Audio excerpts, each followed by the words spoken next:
Assalamualaikum warahmatullahi wabarakatuh. Halo teman-teman, melanjut konten saya di kandangnya Kang Iwan yang pertama. Kang Iwan ini kan ternaknya ada kelinci Dutch. Nah, terus terang saya sendiri masih paham untuk kelinci jenis Dutch ini. Dia kan ada ada nama-namanya dari setiap bagian yang ada di kelinci Dutch itu. Nah, Kang Iwan sebagai breeder tentu lebih paham daripada saya. Nah, untuk teman-teman juga yang belum paham, yuk kita tanya ke Kang Iwan nama bagian-bagian dari kelinci Dutch ini. Oke, buat teman-teman, sekarang kita coba mengenal sedikit demi sedikit apa yang ada di dalam kelinci Dutch itu sendiri.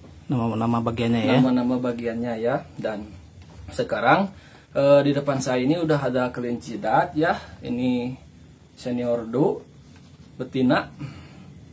Warnanya? Warnanya ini blue. Blue, oke. Inilah Dutch blue. Untuk yang pertama ada di head ya. Ini kepala. Dimana kepala Dutch sendiri memiliki secara keseluruhan ini bernama Blaze. Memiliki garis, yang mana, Kang? Yang ini dari kepala ini ke sini Blaze ini. Ya. Kepala itu sendiri untuk yang ya cukup bagusnya ya. Untuk Dutch sendiri itu yang pasti bulat. Kalau orang Bandung bilang itu bengep. Bengep. Kembu ya. lah ya. Kembu gitu. Jadi intinya untuk kepala Dutch itu sendiri ya tidak monyong lah gitu. Nah, menurut saya ini cukup, tidak terlalu monyong. Kemudian setelah head, ya ini kepala, ada telinga R ya, R. Iya ya. Telinga itu sendiri untuk telinga yang ya bagusnya menurut SOP Arba yang saya tahu.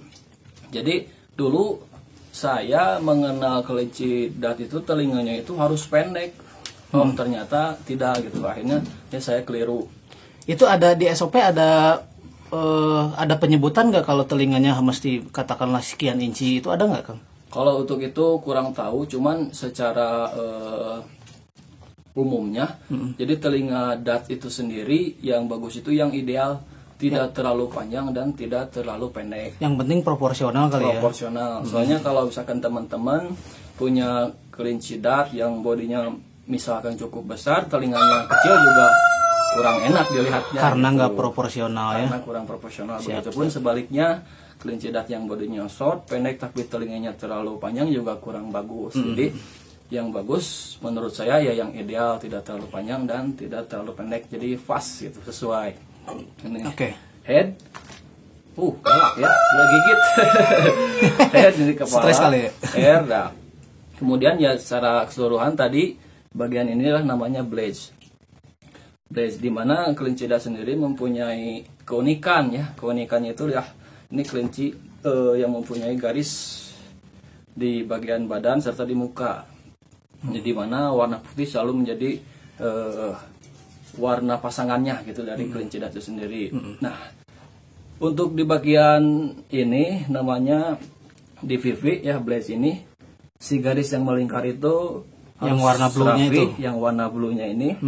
Dan bila ditampak depan, segitiga dari mukanya ke atas itu harus terbuka gitu. Itu namanya apa, Kang? Yang Ini? pipinya tadi yang warna blue-nya. Ini cheeks-nya pipi. Oke. Nah, Yang ini putihnya namanya apa? Blaze. Oh, Blaze. Keseluruhannya ini Blaze yang Oke. putihnya. Jadi ini tidak boleh terlalu sempit ke bagian sini, tapi harus agak terbuka melebar. Jadi Lebih mendekat ke arah mata lah ya. lebih mendekat ke arah pelipis mata ke sini. Oke. Terus lebih melingkar, itu yang bagus tuh yang lebih terbuka. Nah, kemudian di tampak belakangnya ini kalau secara gamblang mah punuk ya. Coba kita deketin kameranya ya, Kang ya. Ya, tapi ini namanya itu neck, leher ya. Coba Untuk ditarik dulu, leher, Kang. nah ini ya. Untuk lehernya sendiri itu yang bagus itu yang segitiga tapi penyok seperti kayak gini, Kang. Nah, ini kurang bagus, lehernya itu lurus ya, tidak beraturan, warnanya markingnya itu kurang bagus. Yang harus bagus itu yang biasanya yang seperti ini. Jadi membentuk bagian segitiga seperti ini. Nah, siap. Untuk next itu yang bagus, setahu saya seperti itu. Kemudian setelah di kepala di sini ada shoulder. Iya, ini shoulder. Terus mid section dan hindquarter. Bagian belakang. Nah, ini adalah dari badan. Di depan ini shoulder, mid section, hindquarter itu ini cukup penting juga ya kalau misalkan untuk show bahwa body darts itu harus semok, seksi dan montok lah gitu. Ngisi lah ya. Ya harus ngisi gitu. Kalau teman-teman misalkan pernah lihat posing kelinci NZ, New Zealand White maupun Rag, dan juga bodinya Harus kurang lebih padat harus ya. bisa menyerupai seperti itu. Jadi lakukan dari bokong, ini yang paling penting ketika dipegang itu terus kerasa bener-bener ngisi daging gitu, bukan Tulang lemak, ya? bukan tulang, bukan kulit gitu, tapi kulitnya memang kerasanya ke tangan tuh langsung daging gitu. Iya. Kulitnya betul-betul dekat jaraknya dengan daging gitu, saking semoknya di bagian ini. Ya. Kemudian, nah ini poin yang paling pentingnya itu saddle ya. Saddle tuh yang mana, itu Kang? Adalah marking bagian atas ini ya. Yang mana coba saya deketin dulu. Sebentar, Kang.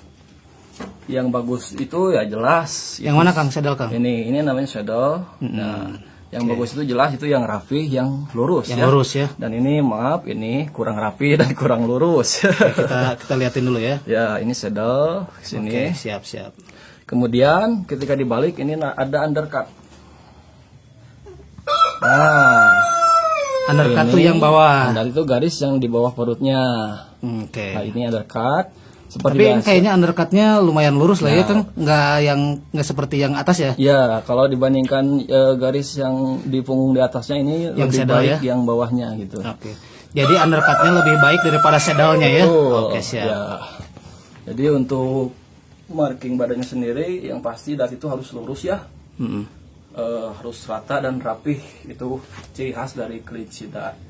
Nah, kepala sudah, bagian body sudah, saddle, kemudian ada stop. Nah, ini stop itu kos kaki ya, Kang, kayak kos kaki lah. Oke. Di kaki belakangnya. Nah, Oke.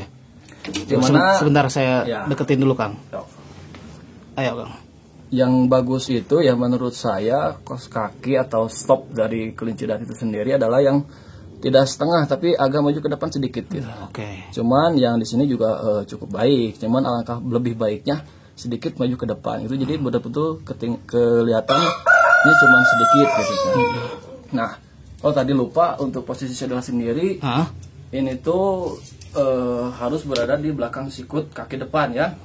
Ini kaki depan, di belakang sikutnya. Jadi tidak terlalu mundur gitu kan. Nah, kalaupun di tengah sebenarnya lebih baiknya itu ini bisa sedikit maju sedikit. Nah, itu lebih baik gitu. Di belakang sikut itu ketika posingnya seperti itu ya? Iya, ketika posingnya seperti ini karena kelinci dart posing seperti ini. Sikut ini ya, Kang ya? sikut Ini ya? ya. Jadi jangan melebihi sikut kaki depan. Oke. Ya, Ini di belakang sikut sedikit nih, Kang. Berarti bagus dong. Ya, ini cukup ya, lumayan lah. Ya. Nggak terlalu over ke depan gitu. Cuman untuk keseluruhan sih harusnya lebih rapih gitu ya. Ya. Nah, ini udah kurang rapih gitu markingnya. Itu untuk dart. Kemudian apa lagi ya, Kang? Cukup kayaknya, Kang. Sudah ya? Ini ada head, telinga, ear, kemudian kepala depan ini saya ulangi tadi blade. Ini ada shoulder, neck section, hindquarter. Nah, ini saddle, garis marking atas. Kemudian di garis bawah perutnya Itu undercut ya itu tadi ya. undercut ya. Dan kaki belakangnya ini stop. Iya. Oke. Kurang lebih seperti itu untuk secara Garis besarnya ya. garis besarnya gitu dari kelinci dart ya. Oke. Nah, teman-teman, itu ya nama bagian-bagian dari kelinci Dutch yang tadi udah dijelaskan sama Kang Iwan sebagai tambahan pengetahuan lah ya, terutama buat saya sendiri ya, karena saya nggak ternak jenis Dutch, jadi saya juga belum tahu banyak. Nah, alhamdulillah setelah Kang Iwan ngejelasin, saya jadi lebih paham. Mudah-mudahan teman-teman yang nonton juga sama kayak saya paham. Nah, siapa tahu jatuh cinta, jodoh kalau kata Kang Iwan sama kelinci Dutch ini ya. Nah, kalau teman-teman butuh kelinci Dutch bisa hubungin Kang Iwan. Nomor WA-nya bisa dicek di video sebelum. Oke. Oke ya teman-teman ya, terima kasih udah nonton. Wassalamualaikum warahmatullahi wabarakatuh. Waalaikumsalam. Makasih ya Kang Iwan. Sama-sama, Kang Dadang, sama-sama.